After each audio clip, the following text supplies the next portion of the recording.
Blog में image का advance SEO कैसे करें या फिर उसे कैसे ऑप्टिमाइज़ करें कि आपके वेबसाइट का लोडिंग स्पीड ज़्यादा ना हो और आपका जो वेबसाइट है वो तुरंत विदिन 3 सेकेंड्स में ओपन हो जाए।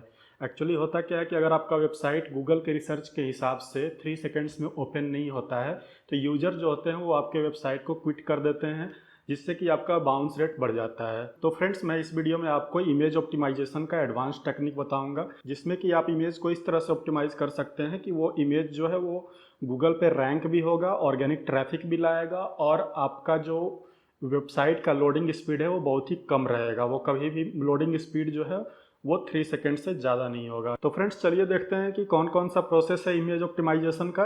हेलो फ्रेंड्स, आई एम अभय और स्वागत है आपका मेरे चैनल डेली डिजिटल डोज पे। तो फ्रेंड्स, जब आप अपने आर्टिकल में इमेज डालते हो तो इमेज जो होता है वो सर्वर, जो होस्टिंग सर्वर होती है, उस पर कुछ स्पेस एक्वायर करता है और जब भी कोई यूजर हमारे वेबसाइट को ओपन करता है तो वो उसी स्पेस की वजह से होता क्या है कि मेरे वेबसाइट का जो लोडिंग स्पीड होता है, इमेज लोड होने में टाइम लेता है, जिससे कि लोडिंग स्पीड जो होती है हमारी वो बढ़ जाती है। और जैसे अगर वेबसाइट 3 सेकेंड्स में नहीं ओपन होता है तो यूजर क्विट कर देता है, जिससे कि बाउंस रेट बढ़ता है, रैंकिंग पर भी असर पड़ती है।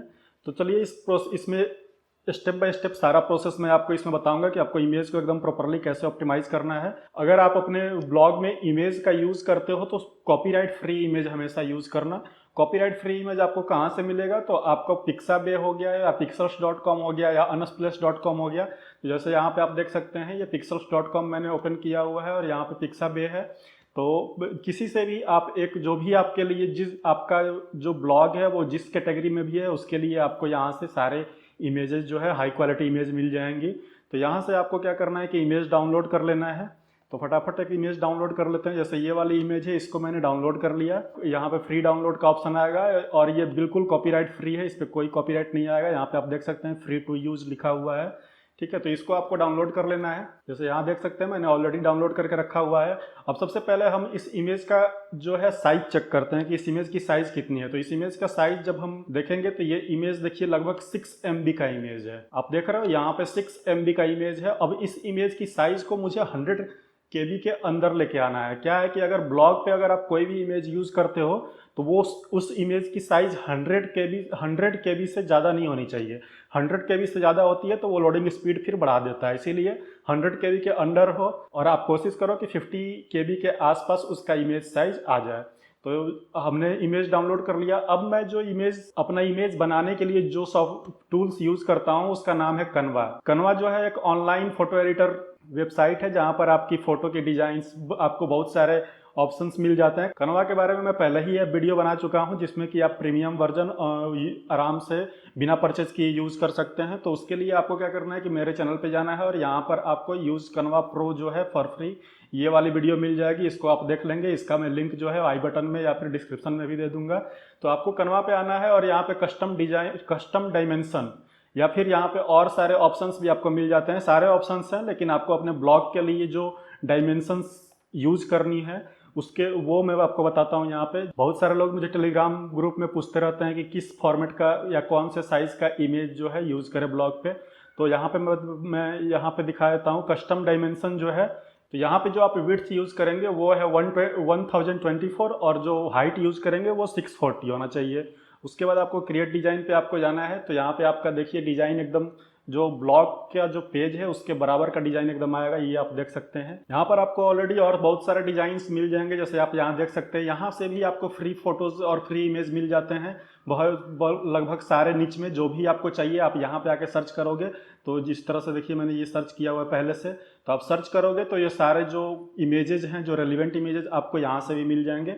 आप उसको प्रो और फ्री दोनों यूज कर सकते हो आराम से। अब जो इमेज मैं जो है वो हाई साइज वाला इमेज जो है उसको कैसे कंप्रेस करना है वो मैं यहाँ पे बता रहा हूँ।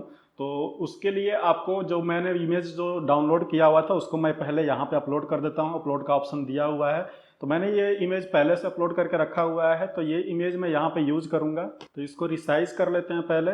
तो आप देख सकते हैं इस इमेज को मैंने रिसाइज कर लिया और ये जो इमेज में एकदम जो है अब इसको मैं क्या करूँगा कि यहाँ से अब इमेज बन गया। इस पर अगर आपको टेक्स्ट लगाना है तो आप टेक्स्ट लगा दीजिए, जो भी आपको यूज करना है वो आप यहाँ पे यूज करके आप बना लीजिए अपने हिसाब से इमेज।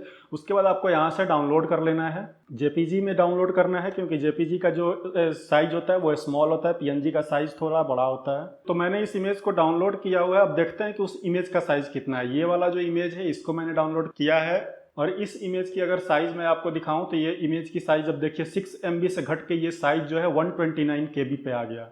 अब देख रहे हैं ये साइज़ 129 KB, 129 KB कितना ज़्यादा कम हो गया। कहाँ 6 MB और कहाँ 129 KB। लेकिन अभी भी मुझे इसको कंप्रेस करके और कम करना है, ठीक है। तो अब इसको और कम करने के लिए हम क्या करेंगे कि मेरे पास, मैं जो है इसको कम करने के लिए फोटोशॉप यूज़ करता हूँ। अगर आपके पास फोटोशॉप नहीं है तो उसका भी मैं उपाय बताऊँगा। पहले मैं फोटोशॉप से बता देता हूँ कि इसको कैसे और कंप्रेस करना है। तो यहाँ पे मैं फोटोशॉप में क्या करूँगा कि इस इमेज को लाऊंगा फोटोशॉप में, मैं सेम डायमेंशन का एक कैनवास यूज़ करूँगा और उस पर मैं ये इमेज ला करके पेस्ट कर दूंगा, ठीक है। और इसको फिर यहाँ से ओके कर दूंगा। और फिर अब यहाँ से मुझे कुछ नहीं करना है, यहाँ से सीधा मैं सेव एज पर जाऊँगा और सेव एज पे जा करके यहाँ पे इसका नाम मैं दे देता हूँ। और फिर इस फोटो को मैं जेपीजी में, ये जो जेपीजी फॉर्मेट यहाँ पे दिख रहा है, जेपीजी फॉर्मेट जो है इसको यूज करूंगा।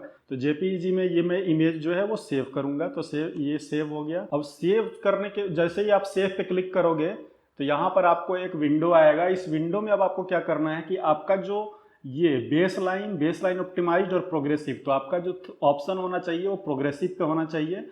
और ये देखिए ये जो क्वालिटी है एकदम 0 होना चाहिए स्मॉल फाइल में। तो अब यहाँ पर आपको ये प्रीव्यू के नीचे ये जो साइज दिख रहा है वो देखिए कितना दिख रहा है, 64.8K। मतलब ये 129 से भी और नीचे सीधा हाफ हो गया, 64.8K। अब इसको मैं ओके कर लूंगा और ये जो है वो डाउनलोड हो जाएगा। ये डाउनलोड हो गया है। इसका भी हम चेक कर लेते हैं कि कितना साइज है इसका। तो इसका साइज अब यहाँ पे आपको जो साइज इसका दिखेगा वो देखिए कितना दिखेगा, 57.8 KB जो है इसका साइज हो गया। अब आप देख सकते हैं कि कितना कम साइज हो गया। तो लगभग ये बिल्कुल ही कंप्रेस हो गया है। और इसकी क्वालिटी एक बार मैं आपको चेक करा देता हूँ कि आपकी इसकी क्वालिटी कितनी है। तो ये क्वालिटी जो है, ये देखिए क्वालिटी जो है एकदम जैसे स्मॉल विंडो में अगर जाएंगे तो यहाँ पे देखिए क्वालिटी में कोई फर्क नहीं है, क्वालिटी एकदम ठीक है, लगभग ठीक है। इतना क्वालिटी आराम से चल जाएगा। बहुत ज़्यादा हाई क्वालिटी भी आपको अपने ब्लॉग में यूज़ नहीं करना है। तो अगर आपके पास फोटोशॉप नहीं है तो आपके लिए एक वेबसाइट है tinypng.com, या फिर और बहुत सारे इसके जैसा वेबसाइट आपको आएगा। आपको गूगल में जा करके फोटो कंप्रेस या फोटो कंप्रेसर वेबसाइट्स आपको बस डालोगे तो आप आ जाएगा। तो यहाँ से आपको एक बार में 20 इमेजेस को आप जो है वो कंप्रेस कर सकते हो। आपको करना क्या है कि यहाँ से ओपन करना है, आपका सीधा इमेज जो है वो ओपन हो जाएगा। ये जो यहाँ से कोई भी इमेज जो है आप ओपन कर लोगे। तो ये वाली इमेज मैं इसमें ओपन कर देता हूँ। ये देखिए 134 KB का है। तो ये यहाँ से भी कुछ जो है वो कंप्रेस कर देता है। ये देखिए 100 KB के अंदर लेके चला आया, 97 KB हो गया। तो ये इस तरह से भी आप जो है फिर यहाँ से आप डाउनलोड कर लोगे। तो इस तरह से इस वेबसाइट से भी आप इमेज को कंप्रेस कर सकते हो। तो ये हो गया एक तरीका जिसमें कि आपको फोटोशॉप का यूज़ अगर करना चाहते हो, फोटोशॉप अगर यूज़ करोगे तो आपका इमेज बहुत ज़्यादा कंप्रेस हो जाएगा। नहीं तो आप tinypng का यूज़ करोगे तो 100 KB के अंदर लगभग सारे फोटोज़ जो हैं वो आ जाएंगे। तो आप कैनवा का यूज़ जो है मोबाइल में भी कर सकते हो, मोबाइल में भी इसका एप्लीकेशन आता है। इमेज को जब आपको अपने ब्लॉग पे अपलोड करना है तो इस तरह से किस तरह से उसका एसईओ करना है। तो ब्लॉग पे अपलोड करने के लिए, जैसे ये मेरा एक ब्लॉग है तो इस ब्लॉग पे मैं इमेज मुझे डालना है। तो अब इमेज डालने के लिए मैं क्या करूंगा, यहाँ पे आऊँगा। तो ब्लॉगर पे मैं यहाँ पे आऊँगा और यहाँ पर ये इमेज का ऑप्शन यहाँ दिख रहा है इंसर्ट इमेज, इसको क्लिक करूंगा और अपलोड फ्रॉम कंप्यूटर पे क्लिक करूंगा। तो यहाँ से ये विंडो खुल जाएगा। इस विंडो में चूज फाइल पर आप जाओगे तो आपको जो इमेज का जो ऑप्शन आ जाएगा, आप फाइल से इमेज सेलेक्ट कर लो, फिर ओपन कर लो। यहाँ पे इमेज अपलोड हो जाएगी। फिर इस इमेज को सेलेक्ट करके यहाँ पे सेलेक्ट कर लो। ये देखिए इमेज यहाँ पे। अब इस इमेज को कैसे ऑप्टिमाइज करना है तो इस पर क्लिक करना है। यहाँ पे देखिए ये एडिट का ऑप्शन आ रहा है। तो पहले एडिट पे जाओ। एडिट पे जाने के बाद यहाँ पे सबसे ऊपर ऑल टेक्स्ट और टाइटल टेक्स्ट। तो ऑल टेक्स्ट में क्या डालना है, ऑल टेक्स्ट में आपका जो मेन कीवर्ड जो आपने ब्लॉग के लिए चूज करके रखा हुआ है वो मेन कीवर्ड या फिर उसका रेलिवेंट या सिमिलर कीवर्ड्स यहाँ पे यूज करना है। जो इमेज है वो हिंदी कोड्स के लिए है।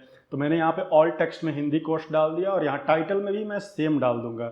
जो ये ऑल टेक्स्ट में मैं डालूंगा वो टाइटल में भी डाल दूंगा। तो इससे क्या होता है कि इमेज गूगल में रैंक हो जाता है और उससे के थ्रू भी आपके पास ट्रैफिक आता है। उसके बाद साइज में जो होगा वो एक्स्ट्रा लार्ज होगा और फिर आपको इसको अपडेट कर देना है। अब यहाँ पे देखिए इमेज जो आ गया अपडेट हो गया। अब इस इमेज को आपको यहाँ से आप सेंटर राइट लेफ्ट जो भी आपको अच्छा लगे वो कर सकते हैं। मैं सेंटर में ही रहने देता हूँ। तो इस तरह से आपको इमेज का जो ऑप्टिमाइजेशन है और जो एसईओ है वो इस तरह से ही करना है। उसके बाद आप यहाँ से पब्लिश कर दीजिए। तो ब्लॉग में ऐसे करना है। तो ये जो हो गया वो डेस्कटॉप का हो गया। अगर आप लैपटॉप यूज़ करते हो तो किस तरह से आप करोगे।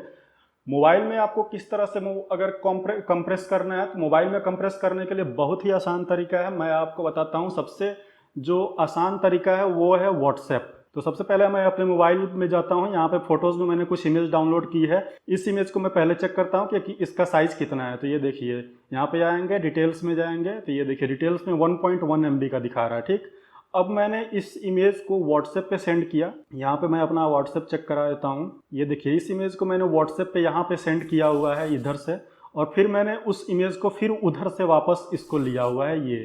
ठीक है, तो अब मैं व्हाट्सएप पर जब मैंने इमेज सेंड किया और वहाँ से फिर वापस उस इमेज को लिया, तब इसमें ये कितना कंप्रेस हुआ वो मैं आपको दिखाता हूँ। तो मैं फिर से आपको अपने गैलरी में ले जाता हूँ और यहाँ पर ये व्हाट्सएप इमेज जो है ये देखिए, ये इमेज यहाँ पर है।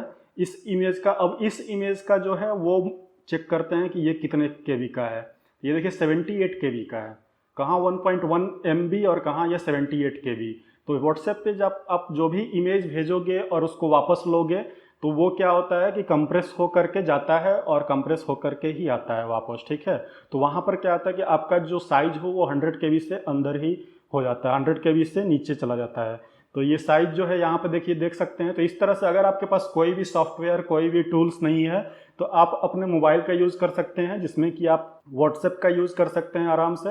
व्हाट्सएप के यूज़ में आपको क्या करना है कि अगर साइज इमेज बहुत ज़्यादा बड़ा है तो आपको एक व्हाट्सएप से दूसरे व्हाट्सएप में, दूसरे से तीसरे में, तीसरे से चौथे में, ऐसे करके फिर अपने मोबाइल में ले लेना है और फिर आपको उस इमेज को अपने ब्लॉग पे अपलोड कर देना है। अपलोड करने का प्रोसेस आपको पता ही है। तो ये हो गया। तो फ्रेंड्स, आई होप कि ये वीडियो आपको समझ में आ गई होगी और आपको किस तरह से इमेज को अच्छे से ऑप्टिमाइज करना है और एसईओ करना है ये आपको समझ में आ गया होगा। तो आज के लिए फ्रेंड्स इतना ही। बाकी अगर कोई भी अगर आपको डाउट आता है तो आप मेरा टेलीग्राम ग्रुप ज्वाइन कर लीजिए। वहाँ से जो भी क्वेश्चन आपका होगा आप मुझे वहाँ डायरेक्टली पूछेंगे। आप मैं उस क्वेश्चन का जो भी सॉल्यूशन होगा वो मैं आपको यहाँ पे बता दूंगा। बाकी आज के लिए इतना ही। मिलते हैं अपने नेक्स्ट वीडियो में। तब तक के लिए बाय बाय, टेक केयर।